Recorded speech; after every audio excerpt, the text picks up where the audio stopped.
So we're going to hack a web app, and we're going to start by conducting a simple command injection attack. And we're going to do this on Kali against Metasploitable. So make sure both of those VMs are running. And what we're going to do is we're just going to, on Kali, open a browser, open Firefox to Metasploitable/DVWA. In my case, Metasploitable is 192.168.75.131. We'll log in as admin with a password of password. We'll set the security to low, and we'll go to the command injection page. And what our goal is to abuse a functionality on the page that normally allows you to ping from the page. We're going to inject commands that were never supposed to be injected. And so we're going to use those commands to steal and exfiltrate the password file off of Metasploit. And then what we'll do is we'll use from Kali the SMB client to connect to a share in Metasploitable and actually go get that file. So let's start with verifying that we have Kali. And so here's Kali. I'm going to open a terminal and I'm going to open a browser. And then I'm going to go to Metasploitable. So here's my Kali browser here. Now let me go over to Metasploitable, make sure it's running okay. And so I'm in Metasploitable. Let me just ifconfig again, make sure it has not changed its IP. No, the IP is still 192.168.75.131. So I'm going to now, in Kali, I've switched to Kali, and I'm going to open the browser to 192.168.75.131/DVWA. And so here's DVWA asking me to log in. And I'm going to do that as admin with the password of password. And you can see down here that it says the default is admin with password of password. So PASSWORD, just password, lowercase. Enter. I do not want Firefox to save this. Okay, so we're into the DVWA. And what we're going to do is just make sure that its security is set to low so we can do these kinds of activities. So I'm going down to DVWA security. I'm going to click that. I'll make sure that the script security is set to low and submit. Okay, so now I want to go to the simple command execution page. So on the left-hand side, I'm coming up to command execution. Click that. And the purpose of this, it's a simple functionality. You're supposed to be able to put in some IP address and it will ping for you. And that it has a script to do that. That's all it does. So I'll just put in some IP and ask it to ping for me, like 192.168.75.16. We'll see if it'll just ping SQL or Server 2016 and click submit. And so if Server 2016 is up, yes, it has pinged 3 times, and there you go. So that functionality works just fine, and that's what it's meant to do. You could go to a website that has whatever functionality. It doesn't have to be a ping functionality. It's just some script that does something for you. And you put in some input, and it takes that input and puts it in a script and runs a script. Okay, so now we're going to abuse that script. We're going to see if we can put in the IP address. Now I put in the Server 2016 IP. You can put in any IP of any VM that's running. And then we're going to append a malicious command after the normal parameter with a semicolon. So we're going to put in some IP address, semicolon, and then we're going to ask it to concatenate or read the etc password file from the DVWA operating system, which is Metasploitable. So over here, let me just bring this over here so you can kind of see what we're doing. I'm going to say, 192.168.75. And in this case, I believe my Kali is 156. Let me just submit and just make sure that's true. Let me hang on a second. Is that 192.168.75.156? Let me just submit, see if that's true. If I don't get anything, okay, so that's Kali's IP. Okay, fine. So now I'm going to instead ask it, I'm just going to put in 192.168.75.156. You can put in any IP that is live with a semicolon and then a space, then the word cat for concatenate, space /etc/PASSWORD WD. Now, this command looks nothing like just an IP address. The script is supposed to have input validation so that all this other garbage is rejected. But we're going to try it anyway and see if we can append a malicious command on top of this parameter here, separated by a semicolon. Let's just hit it, submit. Sure enough, look at that. Look at the output. It returned, this is the Etsy password file of Metasploitable.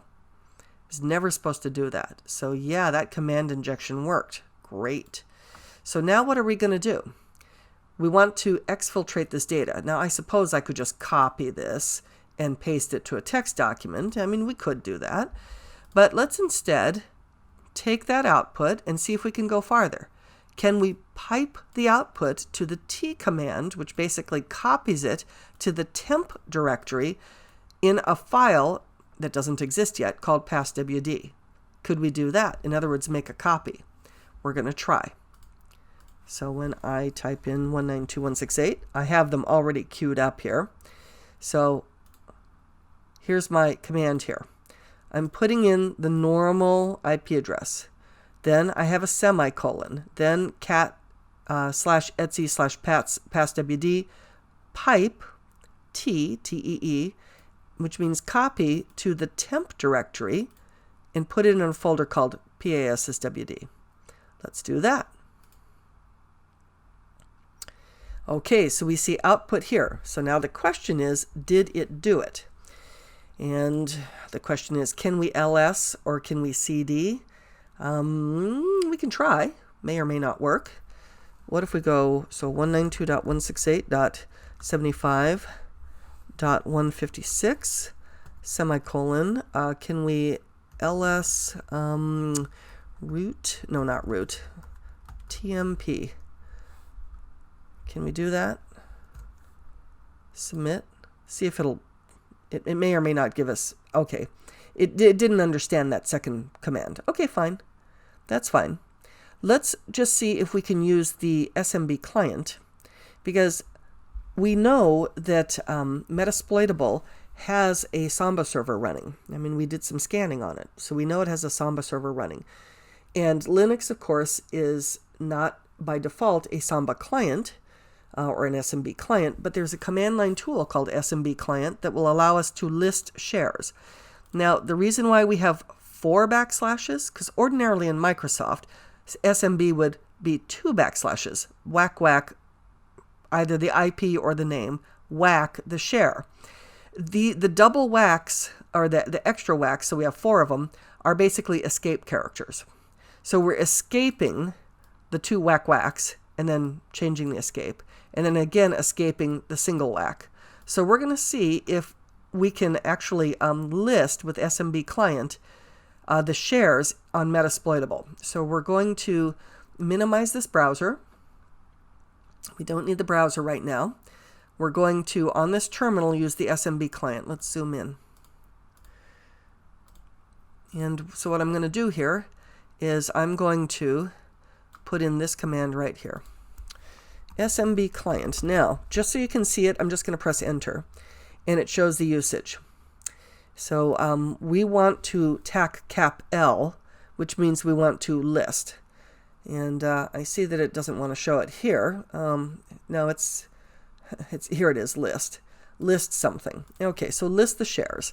SMB client, tack cap L, whack, whack, whack, whack.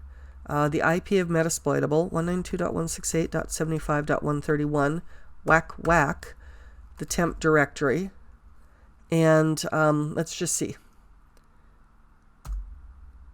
So what is the password? In Metasploitable, it is MSFADMIN. Enter. Okay, so we have, it has shares, print dollar, temp, opt, IPC dollar. Well, IPC dollar and print dollar are exactly like a Microsoft share. And then it has other shares, temp and opt.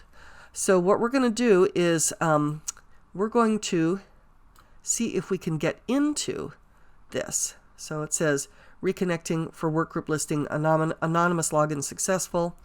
Can we just get in there? We want to just get into this thing. So what we want to do is we want to now, without the TAC list, we don't want the L, we just want to connect. So I'm going to get rid of the TAC cap L. Oops. So now I'm just saying, just connect me, eh? Enter. Okay, the password is MSFADMIN. Enter. Okay, now you can see I have the SMB prompt. So now we can LS what's inside of here. Ho, the password file is there. Yeah, how good is this? Now, SMB client is kind of like an FTP client. It has get commands. So if we type question mark, press enter, we can get. So that's what we're going to do. We're going to get. So let's go get passwd. Get PASSWD. And it got it. All right. And now we can log off and we can exit. Okay, fine. Now, do we have it? So let's go find out. I am going to go now to the File Explorer in Kali Desktop. Click Files. Should take me straight to home. Ah, bingo, there it is. We managed to steal and exfiltrate, starting with those command injections, the password file. Let me open it up. Just going to double click it. It'll open a text editor. Boom. There you go. So now these will be targets. Now, true, it's not the passwords themselves, but it is now, we're halfway there.